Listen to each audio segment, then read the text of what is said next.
ndabaramukije mwese bakunzi bacu ndabahaye ikaze muri aya makuru ategekanye ikirere cyo kuri uyu wa kane ni kwigenekerezo rya 30 Munyonyo umwaka wa 2023 mu gatondo hitezo yuko hazogwa imvura hose mu gihugu cacu ahenshi muriho hazokwaka yizuba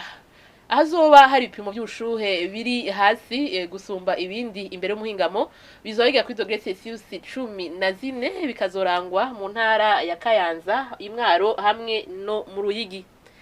ku muhingamo naho hazobandanya hagwa imvura hose mu gihugu cacu izuba rikazocamwo ryake mu ntara ya Kirundo ahazoboneka ibipimo by'ubushuhe bizaba biri hejuru gusumba ibindi bizogera kuri dogere Celsius 28 bikazorangwa mu ntara ya Bujumbura. Ejo mu gatondo rero izuba rizoseruka igihe cy'isaha 11 n'iminota 42 z'agatondo ryongere rirenge igihe cy'isaha 12 z'umugoroba. Nuko rero bakunzi bacu ni hano amakuru ategekanye ikirere cyo kuri uyu wa kane agarukiye mwakoze mwese kuyakurikira naho utaha